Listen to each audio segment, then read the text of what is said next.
jamana den ye an bɛ taa Wasolo ka taa Bɛlɛdugu ka taa Diyongaw fɛ yen aw ni sɔgɔma a y'aw bisimila an ka bi don kibaru kɛnɛ dayɛlɛ la.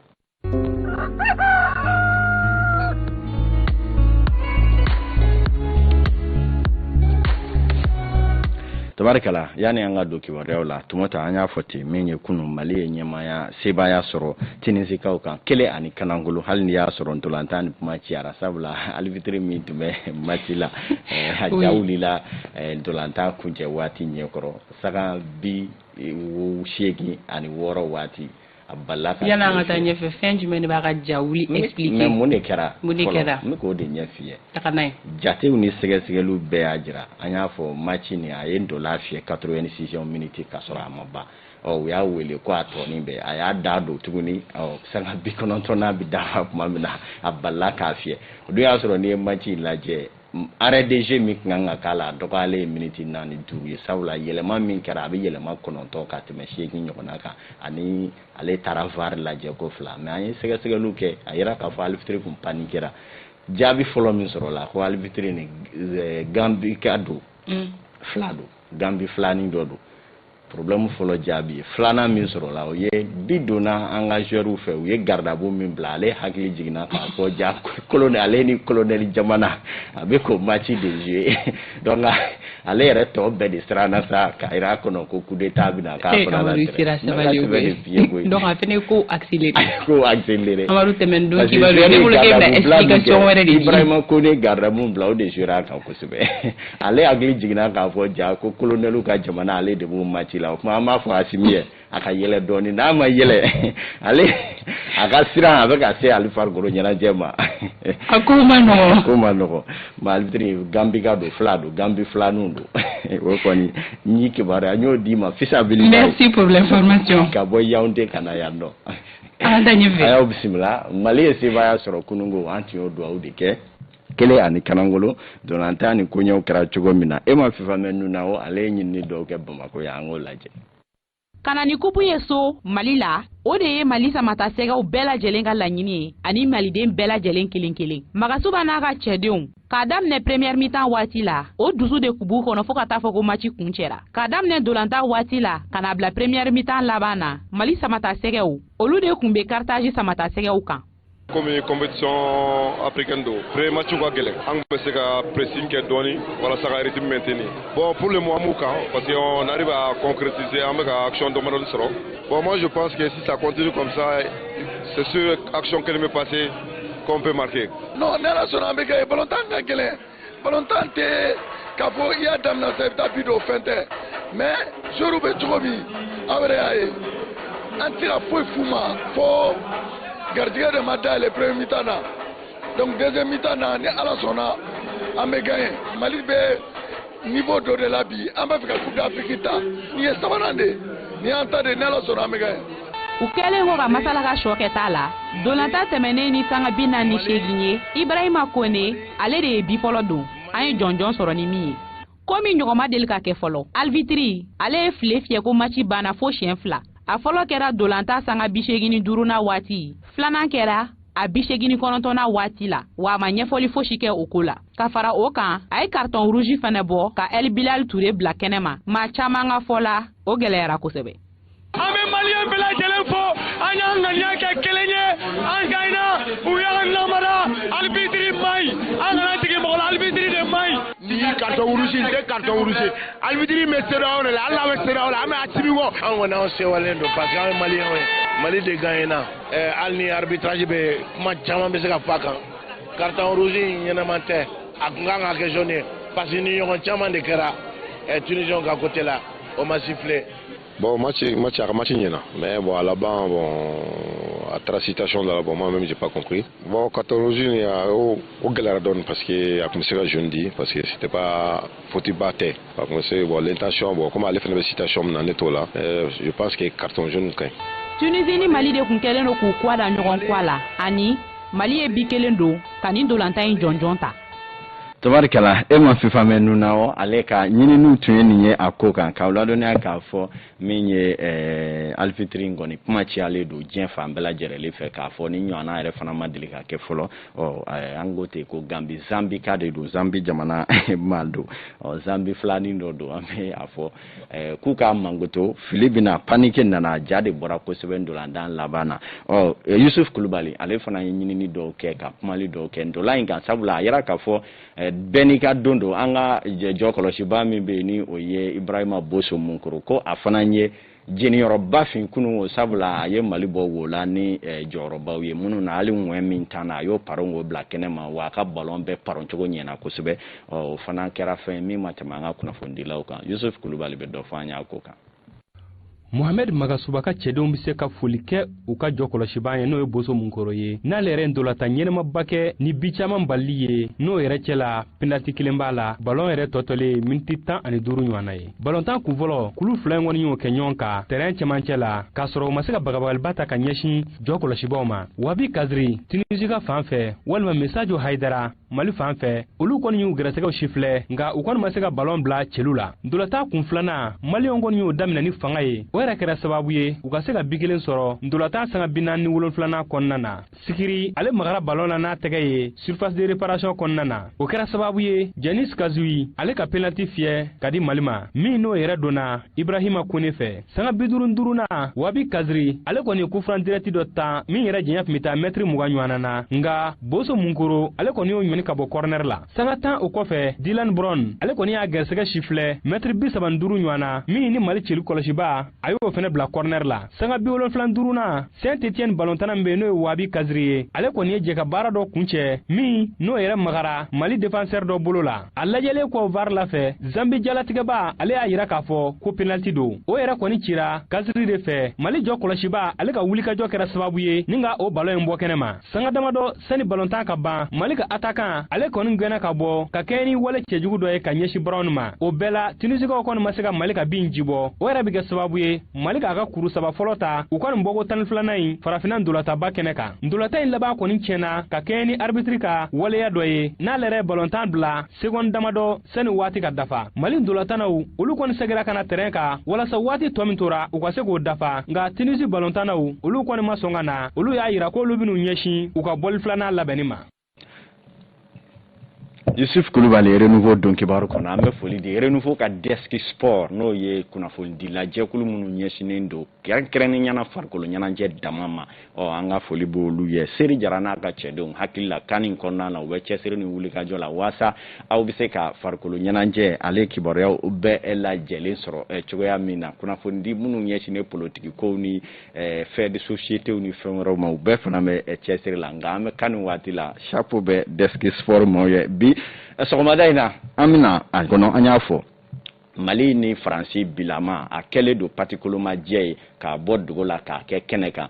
n'aw ye nin kan na mɛ nin kala o kuma tajuru sara kɔni daminɛlen do Mali ni Faransi cɛ bi a dugu jɛra a bɔra dugu la fɔ k'a kɛ kɛnɛ kan da yɛrɛ ko taacogo bɛɛ lajɛlen bɛ o yira a ma sɔrɔla k'a fɔ CEDEAO maaw kɛlen kɔ k'u ka ɲanginiw ni dɛngɛrɛnɛw ta ka sigi an ka jamana kan Faransi fɔlɔ kɛra jamana ye diɲɛ yɛrɛ bunakun kan min yɛrɛ cɛsirilen do ko in na i b'a fɔ ko ale de y'a ko jalabatigi ye olu kɔni m'a la ka wuli u kun b'a fɛ ka diɲɛ seleke naani fara ɲɔgɔn kan n'o ye ONU ye olu ka kolatigɛ jɛkulu kɔni ye jɛrɛ sigi jɛrɛ min na Faransi tun b'a fɛ diɲɛkuru kara minnu bɛ diɲɛ seleke naani jɛw la o fana bɛɛ ka jɛ ka ɲagili in dabiri Mali dala ka fiɲɛ tigɛ jamana in na min ye Sinikaw ni Rusikaw ko petu olu ma sɔn o ma ka ladɔniya k'a fɔ o kɛlen do gɛlɛya yɛrɛ fana ye nka Faransi ni a Europe n'o ye nansara tulo bulon ka jɛkulu minnu bɛ yen ni olu kɔni y'a kanu ka tugu CEDEAO kɔ olu kɔni y'u ka ɲagili baaraw daminɛ kaban jaabi fɔlɔ min bɔra o la o ye Air France o kɔni baara bɛɛ sonsoronni ye ale ti bɔ Faransi ka na Mali la kuma tɛ ka bɔ Mali la ka taa yɔrɔ wɛrɛ hakilinaw taara o bɛ tali kɛ nansara tulo bulon olu ka ɲagili batoli la o kama dɛmɛ min b'olu yɔrɔ la ka ɲɛsin an ka jamanaw ma ni baara ɲɔgɔnya ni tan ka segin minnu bɛ o bɛɛ de bɛna tigɛ waati ninnu bɛɛ lajɛlen kɔnɔ Faransi b'a fɛ diɲɛ jamana bɛɛ ka don o da fɛ hali ni y'a sɔrɔ o yamaruya sɛbɛn ma sɔrɔ a fɛ fɔlɔ k'a sabu kɛ Rusi ani Chine olu sen bɛ o bo da la min ye a ko kɛra cogo di ONU yɛrɛ jabala so b'a la min bɛ tali kɛ an ka kibaruya ɲinina bɛna ɲɛfɔli k'an ye o la Yusuf Kulubali an ka lamɛn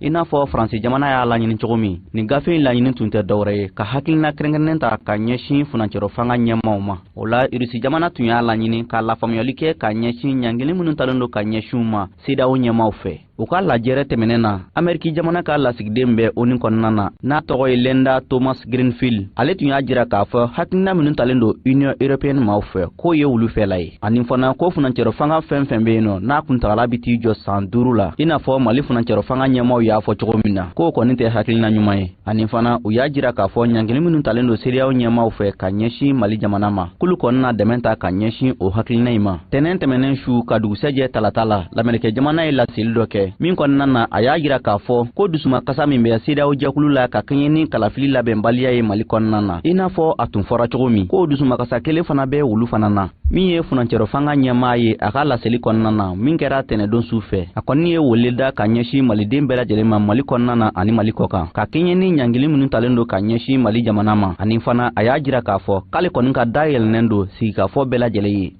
tabarikala Bakari Sidibe ale ka ɲɛfɔliw tun ye nin ye k'aw ladɔnniya k'a fɔ kunun an da kun sera ma ko pankuru dɔ kɔni ye i dogo frontières datugulen bɛɛ kɔfɛ ka bɔ Kolowari ka boli ka taa Gao ka tila ka boli ka segin Mali aéroport tigilamaw u y'a hihahi kɛ yɔrɔnin min o y'u kɔri ka jaabi bɛɛ lajɛlen sɔrɔ a kan pankuru sugu min don maa minnu ta don ani pankuru bɔra yɔrɔ min na a jiginna yɔrɔ min na ka segin yɔrɔ min na o kibaruya bɛɛ lajɛlen sɔnna Mali aéroport maa ɲɛmaaw fɛ lakanabaw ka sɛgɛsɛgɛli jɔnjɔn kɔnɔna la k'aw ladɔnniya k'a fɔ kibaruya min sɔrɔla ni jamana yɛrɛ y'o sɛmɛntiya o bɛ tali kɛ k'a fɔ ni tun ye Faransikaw ka pankuru ye pankuru min bɛ yen n'a bɔra Kolowari ka taa Gao ka magoɲɛw kɛ ka tila ka segin ka taa Kolowari min ye Mali jamana faamaw kɛlen kɔ ka pereperelatigɛ bɛɛ lajɛlen sɔrɔ pankuru ni suguya kan k'a dɔn a kɛra yɔrɔ min na ko ninnu kɛra diyagoya sariya sɔsɔ min kɔnɔ u ye bataki bɔ bataki min na ko u b'a da jɛman tulo kan k'a da malidenw tulo kan k'a fɔ CEDEAO ye u ka dancɛdaw bɛɛ datugu Mali ɲɛ dugumana ni sanfɛla ani ji kannaw Mali fana y'a kanu jaabila ka se ka o fana kelen kɛ o kuma Mali ka pankuru tɛna taa olu fɛ olu fana ka foyi man ka don anw ka jamana kɔnɔ ni an ka yamaruya tɛ o kama k'u y'a jateminɛ k'a fɔ pankuru dɔ kɔni n'o ye Faransikaw ka pankuru ye ale kɔni wulila Kolowari ka taa cun Gawokaw fɛ yen ko a selen Mali yɛrɛ ka kɛnɛw kanna na a ye fɛɛrɛ bɛɛ lajɛlen kɛ k'i dogo sɔri yɛrɛ la k'a daminɛ yelen fɛn fɛn bɛ pankuru in na min b'a to a ka ye u y'o bɛɛ faga ani k'a dɔn kuran sira natɛmɛsira minnu bɛ a fɛ n'o bɛ kɛ sababu ye nɛgɛjuru yɛrɛ bi diɲɛ seleke naani subahana mansin kuraw ka se k'a la bugunatigɛ dɔ k'u y'o bɛɛ fana tigɛ ka bɔ a la nka o bɛɛ n'a ta ka kɛ ni subahana mansin kura minnu bɛ Mali fɛ k'a kɛ nin waati labanw na u ye minnu san k'u kɔni sera ka pankuru in bugunatigɛ bɛɛ lajɛlen dɔn k'a pereperelatigɛ dɔ o kama u y'u soni sigi a kan k'a bugunatigɛ bɛɛ di u ma k'a fɔ u bɛ kangari da Faransi ye u ye ɲagili minnu tara ni Mali bɛ k'a bato Mali fana ye sariya minnu ta u fana k'a bato o kuma u bɛ wele ni kangari da ni Faransi ni ɲɔgɔnna pankuru wɛrɛ ye sonyali kɛ ka don Mali kɔnɔna la ni min bɔr'o la o kana bali maa na min ye jamanaden caman yɛrɛ kun ko o kuma se kangari da la ko fɛn min kun kan ka kɛ nin pankuru la o kun k'a kɛ ko min ye i k'a dɔn k'a fɔ k'a kɛ ni kɛwale minnu bɛ yen n'o b'a la k'a kɛ sabula ni frontière datugura dɔ k'i dogo ka na ni pankuru ye aw ka jamana kan k'o tɛ se ka bɛn cogo si la jamana faamaw an ka ɲinini kɔnɔna la sɔrɔ min yirala anw na k'a fɔ Mali kɔni tɛ ka ko ta ni kɛlɛ ye nka min ye min tɛ bɛn o tɛ bɛn nka fɛn min bɛ yen ni o kɛ sigi ka fɔ ye hali bi n'a ka bi k'u ka dayɛlɛlen don jɛman ye n'u b'a fɛ sigi ka fɔ ka kɛ o ka na nka a sigi ka fɔ bɛɛ lajɛlen ka kɛ Mali ka nafa de kama malidenw ka nafa de kama nka k'a fɔ de ko Mali bɛna don da fɛ da min tɛ kɛ malidenw ka hamina ye ko o ka gɛlɛn kosɛbɛ o ye kibaruyaw ye anw ye minnu sɔrɔ hali ni y'a sɔrɔ a kibaruya dibaw co an na to dogola an ye o kɔni pereperelatigɛw sɔrɔla nka kibaruya kɔni kangarida kɛra jamana faamaw fɛ ka ɲɛsin Faransikaw ma o kuma pankuru wɛrɛ mana dogo ka jigin Mali la ni ko ko bɔra o ko la ko maa minnu y'o ko sababu ye k'o kana bali maa si la o kuma o kangarida ka o kɔni sigilen don nin waati na ka ɲɛsin Faransikaw olu kɔni ma an bɛ taa ɲɛfɛ k'aw ladɔnniya k'a fɔ gɛlɛya ye fɛn min o ye k'a fɔ kɛwale minnu kɛlen don Mali fɛ bi ni bɛ ka muruti Faransi yɛrɛ bolo ko gɛlɛn don k'u sɛbɛkɔrɔ tɔɔrɔ bugunatigɛ jɔnjɔn ye fɛn min o ye an ye dasumusumuli minnu kɛ an ka kibaruya dila dɔnbaa minnu bɛ Faransi anolu do masalana kunungo munu ya jirana ka fo Francis koni ma fe ka fere ni dalu bela jelen tege wasa olu fe Mali bala ku kangoro boli minke ikado o kala kale tarikula ko mim se ka wuli ka jo sabati ola o ye ka do beni kilenya anga se ka an haklina ke kilenye wasa fe boda nyumanye o se ka soro joya mina wasa ka bo ki warata ko folo konnala ngani anyumantiki chama mala ka demeta kaba ka nyesi jamana deuma wasa ko se ka no ya wati gole nkono doye sedu na tumeni o ye toguna agro industry kibaro ya ira kunungo ko luye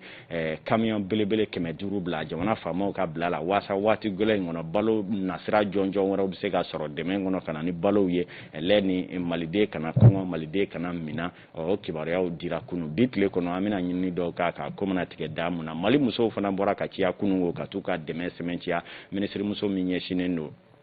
muso ni deni du ale yakubali konya manana o koni ale rebla nya ka ale ke srasiye mi re sera premier ministre mani Mali muso be ka chikanye kunungo katuka demesment ya kanyesi jamana fama ma eleni ni wati gole mimbe kuka deme buye bi uka deme muso be jamana fama ko akola wasa ude wani Mali rebla jele bise ka nila hine chwa minas juma nata wele fana o bolo dale do ko sebe ma chamanyi kala be on sabati ka ba kuligoro ka ofi oluka gouverneur colonel Lamine Kapori Sanogo na ka donc lu yuka label bara jele beke kabanka beni juma ye Mali fanchama mo wulika jola katika ofe o keledo minye ka do label bekeledo Mali marabulo chama munu nyuka kibori au la se blabola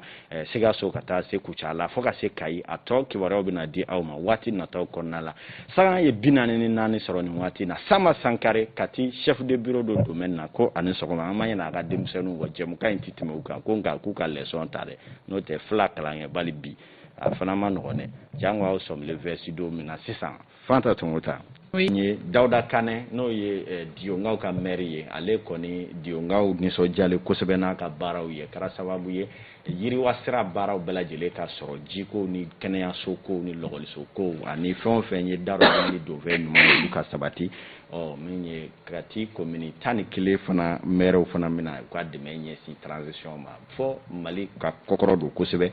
amita nyeni kibaro ye ka donga fo ministère de la défense Sadio Camara na ka chede nguban la je kusebe amanye no ko Daoudou no ye sécurité intérieure garde nationale Manyema Élysée katase gendarmerie Manyema no colonel major Samu Mengro dirfa colonel Suleiman Damele oyen sinake ale ka foli bi beke 2% de anaka chede ngulube ani international impe renouveau matin kanubao de kuma renouveau nyema ya soka chesiri de la jama bela jele beka kibaro ya usoro kosebe ama usiriya di sala anaka wati fanta tumuta oui ama bla ere abla kuma temena ero nga juru bila fulanga tanye fe otante no folo kuna fondila munu ga baranya shine no farikulo nyana je ale kuna fonu dili makerenkene yala groupe renouveau la no olu nyemine baga oyi seri jara ale bena bisimila en fait so ma dai na je mukan konna la anga dum baranya ko welelindo Mali kelin koro ga sebaya soro Tunisie kan kunu je ko fe seri jara ale ga yeta o yujumoni abeseka blasral kan jumoni amena wele seri ma soni abena masala okuna funia nununka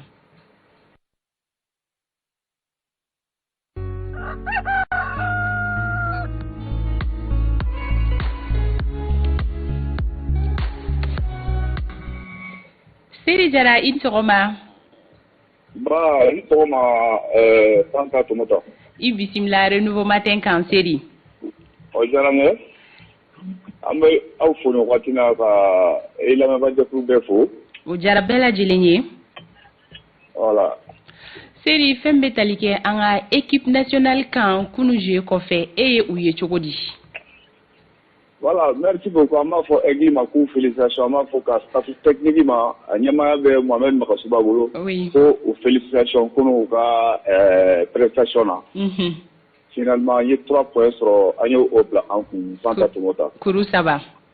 Ani Tinidika ñon soro no monté. Oui. Ouais ka fo victoire kelinglew tumbe ani machinel.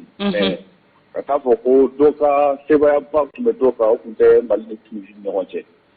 Oui. Donc kunu ni ay ka fo ay seba soro ko ay ka fo Mali do fa baraka Malika ambition do fa loka Tunisie nya pro no katina. bon an tun bɛ reprocheba min kɛ an ka ntolancilaw la n'o ye k'a fɔ engagement ko ye ko u tɛ engagé ballontan kɔnɔna la i tun bɛ mali match filɛ k'a ban ka sɔrɔ min sigilen bɛ ka da i kun an y'a ye k'a fɔ o ma kɛ kunun ta ye donc an ka kunun prestation Tunisie ɲɛkɔrɔ je crois que a kɛra prestation ye maliyɛnw kun sigilen don k'a makɔnɔ mais an b'a fɔ Mohamed Magasuba n'o ye an ka technicien ye a fana ka gestion a ɲɛna parce que a ye 11 départ mun ta a sera ka transfert kɛ hali n'a y'a sɔrɔ fɛn caman kɛra match kɔnɔna la minnu yɛrɛ tɛ an ka côté mais an ka gestion d'abord an bɛ ka kuma o kan ka daminɛ an ka staff technique la ka taa se an ka ntolancilaw ka réaction ma voilà donc an bɛ se k'a fɔ baara kɔni o tɛmɛcogo o ɲɛna an fan fɛ d'accord oui ala donc n'i y'a lajɛ fana an ka ntolancilaw kɛlen ka bi don Fanta n'i ye Mali lajɛ i b'a ye k'a fɔ victime ko ka di maliyɛn ye maliyɛn bɛɛ bɛ jɛ ka fara ɲɔgɔn kan ka victime dɛmɛ u kɛlen ka bi don u ye réaction min kɛ vraiment a y'a yira bɛɛ la k'a fɔ ko min bɛ ka kɛ Mali la nin waati an ka ntolancilaw u bɛ yen fɛ u hakili b'a la oui volonté mun don nin waati na an bɛ se ka sigi ka résultat honorable ba makɔnɔ nin na Coupe d'Afrique des Nations ka bɔ Mali fan fɛ d'accord Seri ka kɛɲɛ match kɔnɔna lajɛ Tunisie ni Mali ni ɲɔgɔn cɛ arbitre ka fɛn caman kɛra oui yɔrɔ a ye match bila tilara tuguni sen kɛra k'a fɔ ko match tɔnin min bɛ yen nɔ Tunisikaw y'u plaigné ani an fan fɛ carton rouge mun dira n'o ye rouge direct ye ani joueur yɛrɛ kɔnɔna la penalty ko la a banna ka taa VAR lajɛ Mali ka côté la nin bɛɛ kɛra Mali la mais an ka ntolancilaw sera ka surmonter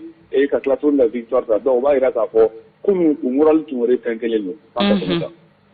ok Seri Jara ka kɛɲɛ ni e yɛrɛ ka yetaw ani ka jateminɛw ye an ka ni équipe nationale samatasɛgɛ ninnu u bɛ se ka taa fo min nin kan nin kɔnɔna la. bon mɔgɔ t'i taa yɔrɔ kelen fɔ mais u tagakun ye yɔrɔ kelen kɔni ye o ye ka taa final la o ye ka jɔnjɔn ta ye. bon ne ɲɛ b'a la cogoya min na ballontan mun bɛ Mali bolo. oui. tiɲɛ don an mɛnna an bɛ Magasuba critiquer a kun tun ye pour que an ka se ka taa nin sugu kɛnɛ kan ka sɔrɔ an labɛnnen don ka ɲɛ majɛba kunna k'an ka ko kɔnɔ cogoya min na. bon n'i y'a lajɛ i b'a ye k'a fɔ maaw bɛ se ka u jigi da Mali ka ɲina formation kan. oui. Bitter ko tun bɛ Mali la kosɛbɛ mais Ibrahim Kone mun bɛ yen nɔ ni a b'an ka ɲɛfɛ wa n'a taara ka en tant que meilleur buteur. i b'a ye k'a fɔ kunun ale de kɛra an ka bi kelen o fana sababuya ye. ok. donc a ka ɲi kosɛbɛ kosɛbɛ équipe kɔnɔna la donc n'o gɛlɛya ninnu bɔra yen nɔ. Fanta an ye jamana caman ye ɲina jamanabaw don mais u bɛɛ lajɛlen fana ka victoire kɛra 1 ani kanangolo dɔw yɛrɛ ta kɛra 2 ni 2. oui. o kɔrɔ ye k'a fɔ ɲina équipe premier tour kɔnɔ o kun cɛra kunun. équipe caman u niveau bɛ ɲɔgɔn na ɲina Coupe d'Afrique kɛnɛ kan an t'a dɔn n'o ye Covid nɔ ye parce que Covid bɛ ka ballontan dɔw fana minɛ. ok. an kɔni garisɛgɛ jara o ko la o kama y'an ka kunun ballontan kɔnɔna la pour que ka fiɲɛ bila an ka ballontan na. donc a bɛ ka taa cogo min na Mali garisɛgɛ b'a tɛgɛ kɔnɔ bi a bɛ ma rappeler k'a fɔ ɲina y'a san 50 ye Mali taara ni jamana kelen kɔnɔna la an ye final de ta n'o ye Yaoundé 72 ye. oui. senior kunda sinon 2019 ko champ na an ye final tan. donc Yaoundé Mali ka final tan yɔrɔ ye e ɲina san kɔnɔna la an bɛ se ka espérer k'a fɔ an bɛ se ka taa final la Coupe d'Afrique des Nations kɛnɛ kan. ni ala sɔnna Seri bilasiralikan jumɛnw bɛ e bolo k'a di maliyɛn cɛman ni musoman ma ni kan in kurukara kɔnɔna la.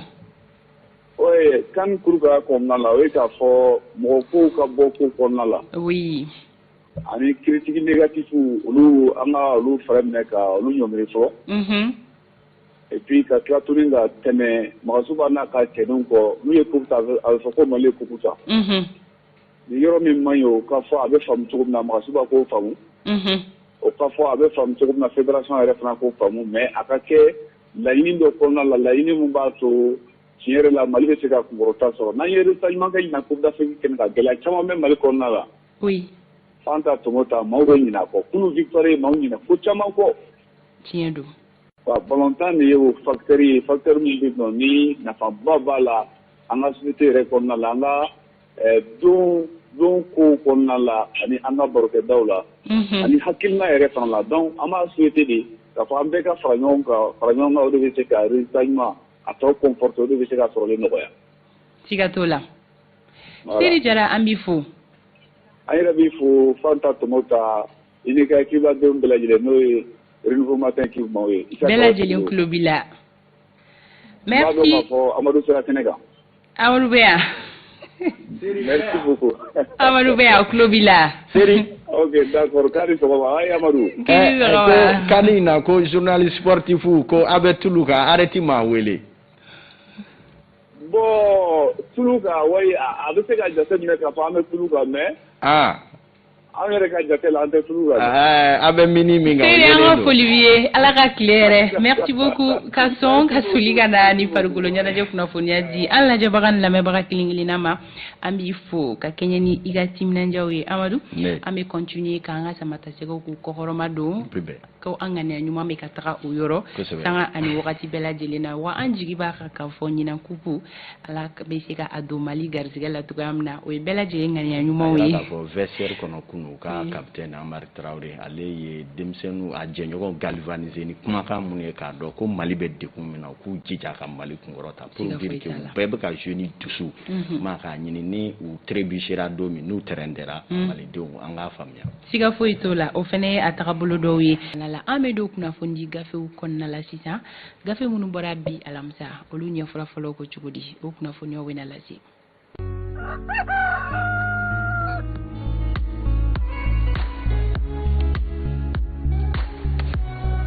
bi kunnafoni gafew ɲɛfɔla fɔlɔ laseli wagatiw sera Amadu d'abord gafe minnu bɔra bi a ka ca walima bi ta bɔta man ca kosɛbɛ bi ta man ca an y'a tɛntɛ k'a bɛrɛbɛn wɔɔrɔ bonyanko ma waasa ka olu lase ka kunnafonidilaw to a la ka tɛmɛ ok o ɲɛfɔla fɔlɔ ye clin de ye ale kumana ale ko min ye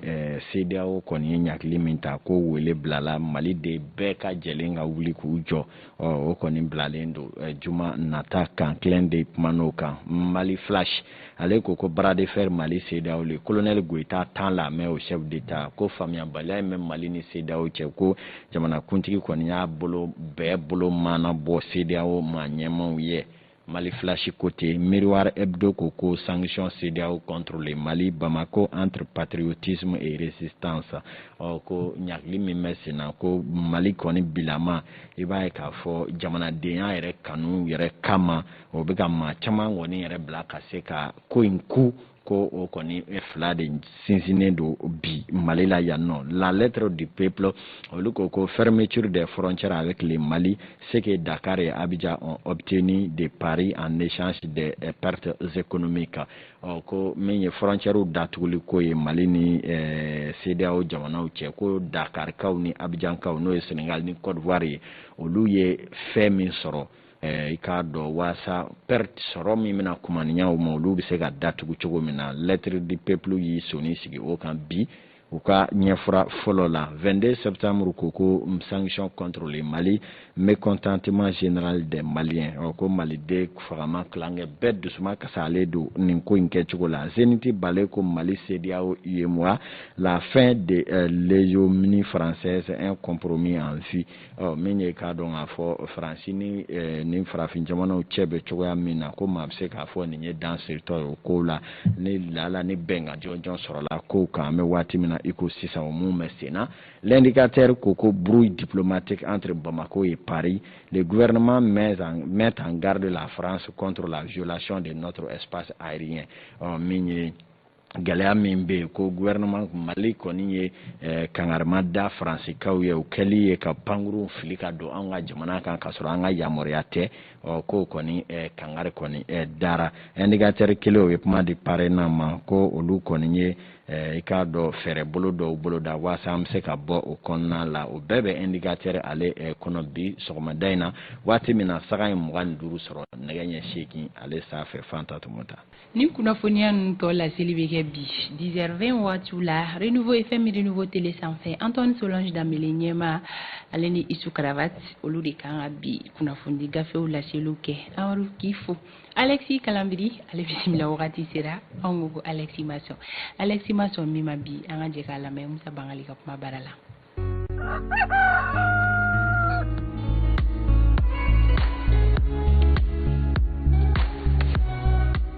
ayiwa Bamako yelenko kɛmɛ baara ye an y'a fɔ yɔrɔ caman bɛ dugu camancɛ la mo kelendo ka ke sunui mo kelendo ka ke ko wero keroi dowere te katugu yilenti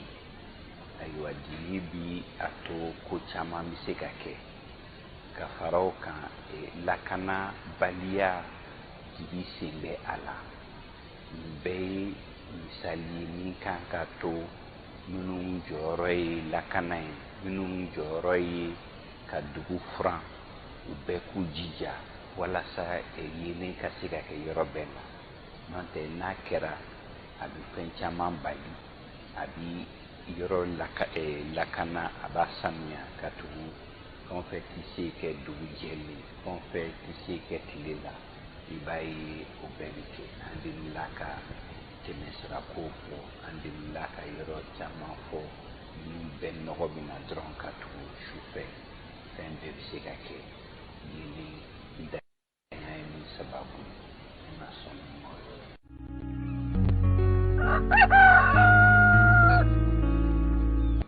Alex Maso Mima oyeninye sɔgɔmada in na ka Musa Bangali fo an ka don ma welelen ale bisimila wagati o sera yalima ko parti parena ka réaction kɛra jumɛn ye CEDEAO kɛlen ka ɲankili bi Mali kan Ture ka bɔ parena la ale bɛ ɲɛfɔli kɛ an ye Isa Kaba Sidibe ka nɛgɛjuru sira fɛ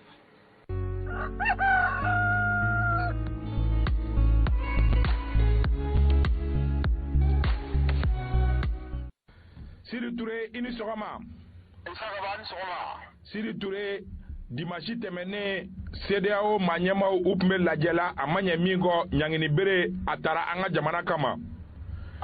e ye parti parena o kumalasela ye porte parole aw ye nin ɲangini ye cogo di maa si tɛ ala deli yawa i ka jamana ka ɲangini cogo in na o de y'a kɛ parena ye hakili jagabɔ kɛ ka ɲini président de la transition fɛ colonel Assimi Goïta a ka jija joona joona ani CEDEAO ka sigi ka fɔ k'o yakubaya wasa fɛɛrɛw ni dabaliw bɛ se ka latigɛ cogo min pour que ni gɛlɛya ninnu ka se ka bɔ jamanadenw kan parce que n'i y'a jateminɛ depuis san 2012 Mali bɛ gɛlɛya kɔnɔ gɛlɛya dɔ bɛ fara ka gɛlɛya dɔ kan ni nin ɲangata ninnu nana fara ko kan fɛn mun ye sɔrɔ bunakun ye fɛn mun ye baloko gɛlɛya ye fɛn mun ye lakanabaliya ye anw yɛrɛ bolo olu bɛ gɛlɛya ka taa fɛ de o de y'a kɛ an y'a ɲini président de la transition fɛ an ka ko in ɲɛɲini ji ɲɛma jɔlen na an ka dusuko bɔ a la an ka fɛɛrɛ kɛ joona joona an ni CEDEAO bɛ se ka sigi ka kuma cogo min Siri an dun jamanakuntigi yɛrɛ a ye discours dɔ kɛ aw ye o ye cogo di est ce que e bɛ ka nin min fɔ a m'o o sira ta ka ban wa awɔ discours nin kɔnɔna na a y'a fɔ k'a fɔ ko dayɛlɛlen don waati bɛɛ sigikafɔ bɛ se ka boloda cogo min donc an ka yeta la a k'a lajɛ joona joona a ka parti politique ani société civile a k'u wele lajɛrɛ la n'o bɛ se ka kɛ tile dama lajɛrɛ ye donc o kɔnɔna na sa an b'a lajɛ an bɛ bɛn ko dɔw la hakilina kuraw n'o kɛra sa o baara ninnu bɛ di mɔgɔ jolen dɔw ma olu bɛ se ka se n'o ye CEDEAO ɲɛmɔgɔ ma k'a fɔ ko nin de nin ye Mali tulomaw de filɛ ka jɛ ka bɛn nin ko in na u y'a laɲini sen na k'a fɔ ko vraiment mun kɛra o ɲɔgɔnna tɛna kɛ bilen an bɛ fɛ ka danaya yakubaya an bɛ fɛɛrɛ kɛ ka baaraw kɛ ka lakana sabati fan bɛɛ ka tila ka fɛɛrɛ kɛ Mali bɛ se ka sigi jɛmu fanga kɔnɔ cogo min retour à l'ordre constitutionnel ye olu ka kuma ye min ye o ye k'a fɔ ko sigikafɔ kɛra aw dun ma ye sigikafɔ la u dun taara ni o hakilinaw de ye gɛlɛya yɛrɛ bɛɛ bɛ o de niveau la ko san 5 taara yen nɔ aw hakilina ye jumɛn ye fangacɛ furajɛ fanga ye kundama yɛrɛ carrément ni san 5 n'a ma ɲɛ ko bɛɛ ko k'o man ɲi mɔgɔ bɛ mun yira dɔrɔn k'a fɔ ko sigikafɔ mun kɛra a wolola kumakan mun na est ce que mɔgɔw bɛnna ka mɔgɔ ma bɛn o kan mɛ u taara mun kɛ ni yira CEDEAO ɲɛmɔgɔw la CEDEAO ɲɛmɔgɔ mun yɛrɛ ye o kɔnɔ donc u ko bon CEDEAO ye laban ka communiqué laban mun kɛ communiqué in kɔnɔ u ko bon ko olu yɛrɛ y'a jateminɛ k'a fɔ ko ni assise mun kɛra Mali kɔnɔ parti caman ba de bɛ yen nɔ minnu ɲigunna assise ninnu na donc bɛɛ ni yɛrɛ ye assise ninnu kɔnɔ filanan u ko ko ni ɲangini ninnu bɛ wuli ka bɔ jamana kan n'u y'a ye k'a fɔ ko politique bunakun na baara bɛ ka kɛ pour que Mali bɛ se ka segin jɛmu fanga kɔnɔ cogo min donc n'o baaraw bolo dara n'u y'a ye k'a fɔ ko Mali y'o sira tagama ɲangini ninnu dɔɔni bɛ se ka bɔ a la dɔɔni dɔɔni donc anw yɛrɛ bolo halisa an ka kɛ dilannibaga ye a ɲinilen don président de la transition fɛ parena ka hakilina na a k'a lajɛ a ka parti politique wele ani société civile an ka bɛn gafe kura dɔ la hakilimaya la k'a fɔ ko nin waati in kɔnɔ an bɛ se ka lakana sabati jamana fan bɛɛ ka kalataw fana labɛn donc o gafe in de bɛ taa yira CEDEAO la k'a fɔ nin y'an ka kuntilenna kura ye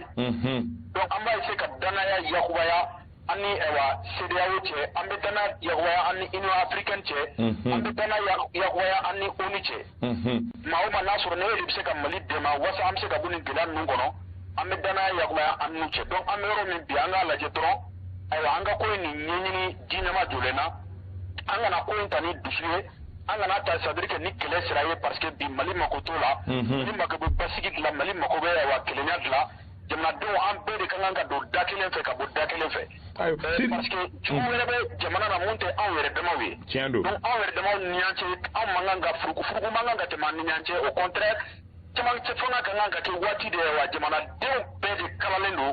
bɛɛ de bɛ don da kelen fɛ bɛɛ de bɛ bɔ da kelen fɛ parce que n'i y'a jateminɛ bi an ka jamana bɛ lonbolanba la a bɛ gɛlɛya caman kɔnɔ mɔgɔ wɛrɛ bɛ fɛ ka dankari kɛ Mali la c'est à dire que mun tɛ anw yɛrɛ damaw gansan ye donc a jɛnnen tɛ n'a ye bi cogo si la an yɛrɛ damaw ka kariɲa na ko parce que ko politique ko kɛlɛ dan b'a yɛrɛ ye au contraire an ka kan ka jamana de ta k'a bila fɛn bɛɛ sanfɛ an ka sigi an ka kuma an ka bɛn ko dɔ la pour que an bɛ se ka nin gɛlɛya ninnu ta ka bɔ an ka jamana kan cogo min. Sidi Touré an bɛ i fo. Merci beaucoup. Merci. Sidi Touré parti parena kuma lasela don a bɔra ka laseli minnu kɛ dalima la bɛɛ y'i ka tata a kɔnɔna la Isa Kaba a ye kuma so sɔrɔ nka yanni an ka don an ka baro kɔnɔna la Penzi ale ka fɔli duman bɛ an bolo Kaba an ka foli b'i ye. Foli diyara n ye Fanta Tɛmɛta ka foli kɔsegin i ma ka an lamɛnbaga n'an filɛbaga bɛɛ lajɛlen fo. A diyara bɛɛ lajɛlen ye. N'u fo kanubaga bɛɛ lajɛlen fo. Bɛɛ ko k'i k'i bisimila. Saha. Ko an ka Samata se ko ma ko félicitations. Oui, siga foyi tɛ Ala ka sɔrɔ kɛ kunu an bɛɛ kun jɔrɔlen don ni a ye nka Ala nana ne a ka na ye n'i ye ndolata cogoya lajɛ hali ni u ye min fɔ ko k'o fara a kan hali n'o kun farala kan n hakili la anw bɛ fɛrɛ ka dɔ wɛrɛ don tɛ ɲɛ kun tɛ mɔgɔ ninnu kun ka se ka anw ci o b'a yira k'a fɔ ko laada kɔrɔ min bɛ anw ni olu ni ɲɔgɔn cɛ o laada fara nka n'i ye équipe lajɛ en profondeur i b'a ye k'a fɔ a bɛ mɔgɔ hakili sigi dolantan min b'u senkɔrɔ i b'a ye k'a fɔ mɔgɔ bɛ se k'a fɔ ko kulu min ye mɔgɔ hakili sigi kabi Coupe d'Afrique in daminɛ fo ka se bi ma o ye Mali ye siga foyi t'a la dolantan jateminɛlikɛlaw bɛɛ b'a dɔn k'a fɔ ballon di ɲɔgɔn ma cogoya ani ndola yɛrɛ bɛ taa cogo min équipe ye mɔgɔ caman hakili sigi nka Mali équipe ko don wagati bɛɛ an bɛ o fɔ Mali équipe ko don pour le moment surtout que ninnu ye denmisɛnninw de ye mɔgɔw ka taa u nɔfɛ dɔɔni dɔɔni n'Ala sɔnna an ka laɲini ye min ye ɲinan Coupe d'Afrique la ni Ala ma basi foyi kɛ an bɛ sɔn k'a sɔrɔ an dun ka laɲiniba ye o de ye coupe ka na ten Penzi yɛrɛ y'a fɔ aw t'a dɔn ko ni aw ma gagné ko mɔgɔw tɛ sunɔgɔ yan nɔ nka ni ɲinan ta u ka jalatigi capitaine a ka kuma dɔw fɔlɔ la ni a bɔra hali ORTM ni fɛn wɛrɛw la kunu a bɛ bɔlɔlɔ yɛrɛ sanfɛ u b'a dɔn min bɛ sen na u b'a dɔn jamana bɛ lahalaya min kɔnɔ a yɛrɛ y'a f'u ɲɛna k'a fɔ ko aw yɛrɛ b'a dɔn an ka jamana bɛ lahalaya min kɔnɔ bi donc aw ye kɛlɛ kɛ hali n'a ma ɲɛ don min k'aw bɔra malidenw k'a dɔn ko aw y'aw yɛrɛ di nka aw bɔra de. Siga t'o la. O kuma nafa ka bon baara nin na kosɛbɛ ka sɔrɔ kɛ jamana bɛ lahalaya min kɔnɔ bi in na jamana bɛ degun min kɔnɔ bi in na n'i nana ka na ko nasuguya dɔw fara o kan a bɛ gɛlɛya a ma nɔgɔn o de la Ala k'u garijɛgɛ foni Ala ka dusu don u la walasa ka taa jusqu'au bout ni u bɛ taa o bout fana ni oni kubu kana mena manyani ala na ka na kube bodomi odo ambela jelen ka foko chenchen nga chena anga demsenu yu jora fanga ala de maso sika foitola nala sona ni jojo kele ni mesero kama ame do décryptage konna la ku yele mawbina na do décryptage takabolola akadi ni ganya folike ankanu maka kilingili na yele may mena talike fin du mene ka fin du mone wena falen décryptage konna la non bon d'abord à toi décryptage nyamoga soka la nyine do à toi folon décryptage nyamoga so yisigi ka jetem nega ka foko ina fo jamukambe ke ba manangand la ale kelente rubrique chamambe jamukan kono muno amen o to ko ya fale ka bo décryptage la ka ke wala li benkera oka ka ke wala li mini abeto anola jia dongodo wa be keni erkelena jia dongodo ka damne tene ka tabla jumalanga fale misen do bina du ala abara ere li konnala oui kuna fondi bara la fo mako ligne éditoriale au en profondeur fale doni mina du ola ka so ke nyemo ya so yisi ka jetem neke ka fo bara morola akunga makacha ni mɔgɔ minnu tɔgɔ fɔra la ou bien ni jalaki bina mɔgɔ minnu ka kuma caman olu caman bɛ tɛmɛ direction fɛ walima ɲɛmɔgɔyaso fɛ plainte ni fɛnw ka ca ko o yɔrɔ nɔgɔya ka bɔ a la kosɛbɛ mɔgɔw ka wale olu nɔgɔya baara in na kosɛbɛ mais ka jamana kunkan ko minnu n'olu bɛ jamana kunkan kɛrɛnkɛrɛnnenya la mɔgɔw bɛ ka kunnafoni minnu dɔn n bɛ misaliya min dira n yɛrɛ ma par exemple n'a fɔra ko sanction n'i ye sanction ta k'a lajɛ an bɛ sanction ta don dɔ ni don min sanction kuma cayara jamana kɔnɔ ka sanction ɲɛfɔ sanction ye mun ye sanction kɔlɔlɔ ye jumɛn ye sanction bɛ wuli cogo di sanction misaliyaw kɛra jamana jumɛnw kan jamanadenw ka se k'a faamu ka sɔrɔ kɛ ɲɛmɔgɔyaso bolo kuma caman fɛn caman bɛ yen nɔ mɔgɔw bɛ i b'a mɛn bɛɛ da kalandenw fara kalanbaliw kan mais en profondeur i b'a sɔrɔ mɔgɔw t'a dɔn min yɛrɛ ko don donc baara bɛna pencher o kan kosɛbɛ ka bɔ politiki explication ni fɛnw la o ye ɲɛmɔgɔyaso ka laɲini ye anw ye surasiw de surasi minnu ni u ka baara bɛnnen bɛ kunnafoni baara ma nka ɲɛmɔgɔyaso de bɛ an na ni ɲɛmɔgɔyaso ye baara kuntilenna min di an ma adapté ka bɛn ni o ye ka baara k'o taabolo kan nka min bɛ wajibiya an kan o ye minnu ye lamɛnbagaw ni filɛbagaw ye minnu ye jamukan kanu a kana cun u kan kana ɲɛf'u ɲɛna k'a fɔ falen fitinin bɛna don baara la fɛn ma bɔ a wagati hakɛ la nka ni kuntilenna kuranin ɲɛmɔgɔyaso ka laɲini kɔnɔna la an bɛna baara ta o cogoya la ten tɔ donc baara bɛ boli kumakun ani ɲɛfɔliw kan kosɛbɛ ka tɛmɛ actualité politique kan k'a fɔ ko min kɛra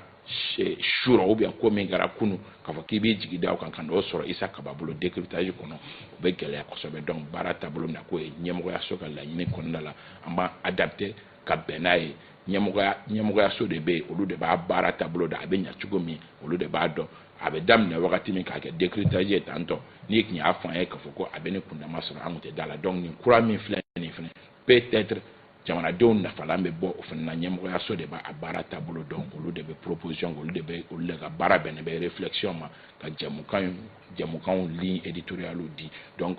décryptage tɛ bilen mais walawalali don walawalali min ni an bɛna tɛmɛ n'a ye k'a daminɛ ntɛnɛn ka taa bila juma la. Ok, fɛn o fɛn bɛ passé ni jamukan in kɔnɔna la a bɛɛ lajɛlen kun ye fasodenw ka se ka nafa de sɔrɔ a kɔnɔna la rubrique tɔ minnu bɛ jamukan kɔnɔna la yalima falen bɛna don olu la wa tagalen ɲɛfɛ baaraw yɛrɛ bɛ sen na ka se ka hali jamukan habillage ni a fɛn bɛɛ lajɛlen falen bɛna don fɛn caman na ani dɔw bɛna don ka dɔw bɔ baaraw bɛ sen na ka se k'olu kɛ nka a baara daminɛ kun fɔlɔ ye nin walawalali in ye mais tɔ ninnu bɛ nalen kɔfɛ ɲɛmɔgɔyaso ni an ka ɲɔgɔnnajɛ senfɛ o y'a yira k'a fɔ ko jamukan in ka ɲi nka majɛ fitinin dɔw bɛ yen nɔ minnu ni olu fɛn télé ni arajo jamukanw ni u tora u nɔ la ka san caman kɛ o bɛ guwaku de o fana ye télé ni arajo fiɲɛ ye aw bɛ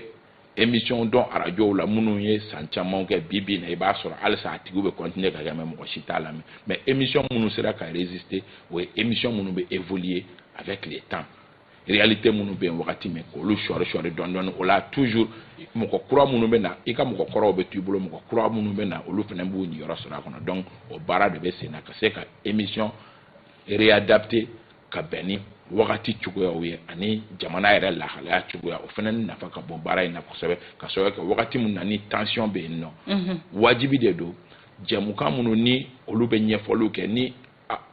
kunnafoni di baara dun na layidukan de b'i bolo k'a fɔ ko i tɛ sɔn cogoya si la ka don manipulation ni fɛn wɛrɛw kɔnɔ ni o bɛ yen nɔ wagati min ni tension bɛ yen nɔ n'i tɛ fɛ ka bin olu ɲɔgɔnnaw kɔnɔ i bɛ profil ba kɛ tuma dɔw la ka se k'i adapter ka bɛn ni wagati cogoya donc olu laɲiniw bɛɛ b'a kɔnɔ o de la ɲɛmɔgɔyaso ye sigi ka jateminɛ kɛ k'a fɔ an ka an adapter ka bɛn ni wagati cogoya ye walasa halisa jɛmukan in nafa bɛ se ka se jamanadenw ma o de ye kuma yɛrɛ nafama yɔrɔba ye. Ok, Kaba, i bɛ se ka mun fɔ an ka bɔ kuma in kɔnɔna la? An ka bɔ kuma kɔnɔna la an bɛ a fɔ k'a fɔ n ko ɲɛmɔgɔyaso de ye jɛmukanw latigɛbagaw ye. Siga t'o la. Jɛmukan fɛn fɛn bɛ kɛ groupe renouveau la ɲɛmɔgɔyaso mɔgɔw sigilen bɛ minnu bɛ jɛmukan ninnu kelen-kelenna bɛɛ lajɛlen lajɛ fɔtaw ani kɛtaw. Wa an tila o tila jɛmukanw na tuma caman réunion ni fɛn wɛrɛw bɛ yen nɔ mɔgɔw b'a jateminɛ tuma dɔw la fɛn caman bɛ yen an tɛ se k'u fɔ a ka di lamɛnbaga dɔw ye an ka fɛn dɔw fɔ tuma dɔw la an tɛ se k'u fɔ k'a sɔrɔ kɛ ɲɛmɔgɔyaso de bɛ an na limite bɛ an na wa diɲɛlatigɛ baara o baara ni limite t'i la ko dan t'i la o baara ma nɔgɔn donc an yɛrɛ kɛlen don k'an adapter ka bɛn ni o ye contrairement kumaso dɔw bɛ Mali kɔnɔ où mɔgɔw bɛ se k'u yɛrɛ permettre ka fɛn caman ba fɔ mais i b'a jateminɛ groupe renouveau la c'est très rare i ka se k'i yɛrɛ permettre ka kuma dɔw fɔ ka sɔrɔ kɛ gɛrɛndɛ tɛ mais jateminɛ bɛ baaraw la donc an bɛ o walawalali di k'a fɔ rubrique tɔ minnu bɛ nalen o baaraw bɛɛ bɛ sen na walasa u ka adapter ka bɛn ni wagati cogoya ani a nafa bɛ bonya jamanadenw ma cogo min mais min tɛ bɔ a la fiyewu fiyewu o ye kunnafoni gɛrɛgɛrɛ min bɛ di renouveau matin kan kɔni an sigi kun y'o ye sɔgɔmada joona fɛ an sigi kun y'o ye o tɛ bɔ a la fo ka na ni Ala ka na ye don min. Faamuyali ko ɲuman o bɛ ɲini an kanubaga kelen-kelenna fɛ Mali kɔnɔ ani Mali kɔ kan maa o maa bɛ yen nɔ ni u ka danaya bɛ nin jɛmukan in kan k'a fɔ ni Ala ka diɲɛ ye ko an tɛna bɔ u kelen-kelenna si jigi kɔrɔ Kaba bɔra ka ɲɛfɔli minnu kɛ aw ye don n'a nataw la walawalali kura minnu bɛna kɛ olu tagabolo kan an bɛ faamuyali ko ɲuman ɲini bɛɛ lajɛlen fɛ Kaba ni folikan laban b'i bolo an ka jɛmukan datugu. An bɛ foliba di Buya Keyita ma yan fɔ Segu mairie kɔnɔ an kanubagaba dɔ Aba entrepreneur Aba yan fɔ Segukaw fɛ yen nɔ an bɛ a fɔ Bɔkari Sidibe Deriki Gawukaw fɛ yen nɔ k'a bɛ a fa fɔ a fa min ni o ye Abdul Karim Sidibe Segu Pelengana k'a b'a dɔgɔkɛ fɔ Dr Ousmane Sidibe o bɛ Douanza an bɛ foliba di ka taa Madame Saran Keyita Madame Mayiga Saran Keyita a n'a denmuso Zara Mayiga an bɛ u fo k'u waleɲuman dɔn o fana ye jɛmukan in kanubagabaw ye an bɛ foli di kanubaga bɛɛ lajɛlen ma u mana kɛ fan o fan Tayer Traoré an bɛ a fo k'a waleɲuman dɔn ale ye chef Kader o dɔgɔkɛ ye an bɛ a fo k'a waleɲuman dɔn ka foli di kanubagaw bɛɛ lajɛlen. Isa Kaba k'i yɛrɛ fo i ka don o don ɲɛfɔli olu la ni sanga kɔnɔna la an bɛ taga Torokɔrɔbugu Gangali Tunkara an ka cɛkɔrɔba don k'a ni sɔgɔma an b'a fo kosɛbɛ jɛmukan in tɛ fɔ Musa Makalu fana bɛ yen nɔ an terikɛ Makalu ni Ala ma hinɛ ale ka cɛkɔrɔba a fana ye jɛmukan in kanubagaba ye Musa Makalu an b'a fo. An b'a fo an ma ɲinɛ Léon Konate kɔ fo ka taa se tanti Farima ma ni sanga kɔnɔna la an bɛ taga Ɲoro di Sahel fɛn bɛ tali kɛ Adibala an b'a fo ka bɔ ba service kɔnɔna la an ma ɲinɛ Marije Ɲare Sako kɔ ale fɛnɛ bɛ Ɲoro di Sahel Isa Sangare Amdalayi Isa an b'a ka sɔgɔmada fɛ foli kɛ jɛmukan in ka d'a ye kosɛbɛ Tijani Sinɛnta ale bɛ Bamako suguba kɔnɔna la an b'a fɛnɛ ka foli kɛ Madame Sal Tanti Jaba an ka musokɔrɔba don an ma ɲinɛ ale kɔ Madame Sisoko Fanta Keita ale fana ka foli bɛ yan nɔ Fankelen Jara ka bɔ Bajanbugu la an ma ɲinɛ ale kɔ Safiatou Traoré fo yan fo Faransi k'a ni ɲɔgɔn tuma Aja Fatumata Lali Kuyate Sirakɔrɔ Sitila an ka musokɔrɔba don k'a ni sɔgɔma ka bɛɛ fo ka bɛɛ waleɲuman dɔn an ka dibila baarakɛbagaw an ka foli bɛ u ye bi yanni an ka bɔ jɛmukan kɔnɔna la Ousmane Togo ale bɛ réalisation na Fuseni Dawu nɛgɛw karafe bɛ ale bolo Boubacar Jarabad ale bɛ régie kɔnɔna la fɛn bɛ tali kɛ Zie Burama Kone ka fara Mohamed Touré kan olu bɛ montage la ka bɛɛ fo ka bɛɛ waleɲuman dɔn bi renouveau matin bɛ datugu yan yɔrɔ la nɛgɛ kaɲɛ 9 aw ni Adel Samake bɛ ɲɔgɔn lasɔrɔ